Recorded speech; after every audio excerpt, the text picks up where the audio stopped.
Latest खबरें पाने के लिए कल्याण टुडे चैनल को सब्सक्राइब करें और नोटिफिकेशन पाने के लिए बेल आइकॉन बजाएं। नहीं, देखिए वहाँ के निषाद समाज को गुमराह कर रहे हैं हमारे एक साथी हैं डॉक्टर संजय निषाद जी। वो पार्टी चला रहे हैं, बल्कि पार्टी नहीं चला रहे, वो एक दुकान चला रहे हैं और चुनाव आते ही जो भी पॉलिटिकल पार्टी होता है उनको ब्लैकमेल करते हैं। और 2018 में भी एक टिकट पे समाजवादी पार्टी के साथ ब्लैकमेल करके अपने बेटा को सांसद बनाए।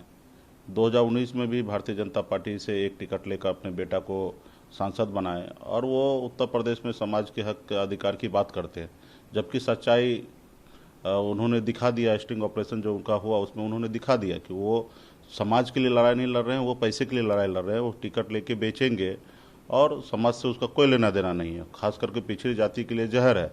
और किस तरीके से उन्होंने अपने आप को बताया कि एक निषाद के बेटा को मारने का, जलाने का, गाड़ी फूकने का, इस तरीके से उन्होंने भाषा का प्रयोग किया।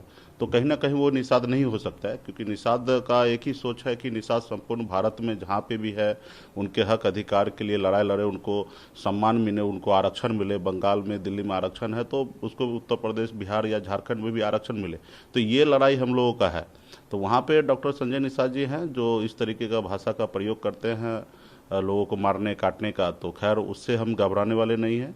हम मजबूती से उत्तर प्रदेश में 2022 में चुनाव लड़ेंगे। हमारा वहाँ का नारा है आरक्षण नहीं तो गठबंधन नहीं। हम स्वयं 165 सीट पर तैयारी कर रहे हैं। अब मजबूती से वहाँ चुनाव लड़ेंगे और किसी से भय भात नहीं है हमें, और जो होगा देखा जाएगा। हाँ, पार्टी के लोगों ने अलग अलग जगह पे उत्तर प्रदेश में, बिहार में डीजीपी स्तर पे, सरकार स्तर पे उन्होंने लेटर लिखा कि सुरक्षा बढ़ाने का, बट हमें उस सब चीज़ से ज़्यादा फिक्र नहीं है।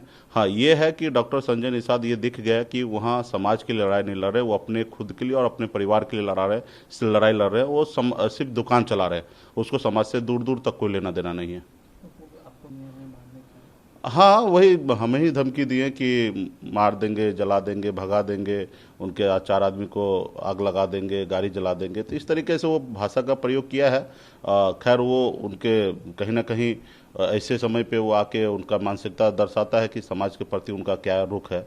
तो खैर, हमें उस सबसे घबराना नहीं है। हम 2022 में मजबूती से चुनाव लड़ेंगे, अपने दम पर 165 सीट पर लड़ेंगे। नेता प्रतिपक्ष हैं तेजस्वी यादव, वो कल गोपालगंज जा रहे थे और रास्ते में ही कुछ महिला लोगों को ऐसा प्रश्न क्या लगता है, कैसे देखते हैं? नहीं, देखिए, लोगों को मदद करना चाहिए, लेकिन अभी राज्य में पंचायती चुनाव को लेकर आचार संहिता लगा हुआ है, उसको उल्लंघन नहीं करना चाहिए। लोगों को मदद करना चाहिए। रोड पे पैसा बांटने से उसको खाना पीना, उनको बेहतर शिक्षा के लिए ऐसे मदद उनको करना चाहिए। अब पैसा बांटना तो मतलब उनके पास तो बहुत पैसा है, ये जग जाहिर है कि कितना पैसा है, बहुत सारे चीज़ें हैं उनके पास, बेनामी सारे चीज़ें हैं। तो अभी वो सोच रहे हैं कि फिर से सत्ता में आए, इस तरीके से लोभ लालच देकर लोगों को अब फिर से उसी तरीके से बनाएंगे। अब इस तेजस्वी यादव जी, आप समझ लीजिए ना कि पैसा कहाँ से बांट रहे हैं। वो तो कहीं पे जाके मजदूरी तो कर किए नहीं है।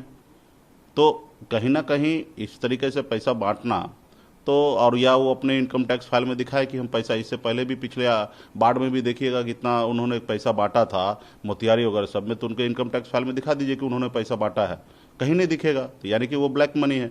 तो कहीं ना कहीं तेजस्वी जी को इस चीज़ को सोचना है। बाकी तो लोगों को एक दूसरे को मदद करना चाहिए। हमने भी अभी मदद किया है। आयांश को हमने 2 लाख का चेक अपने सेविंग अकाउंट से मैंने दिया बाकायदा बच्चे को इलाज के लिए। तो लोगों को एक दूसरे को मदद करना चाहिए, लेकिन ये चुनाव के समय में इस तरीके से नेता करे तो मजाक बनता है।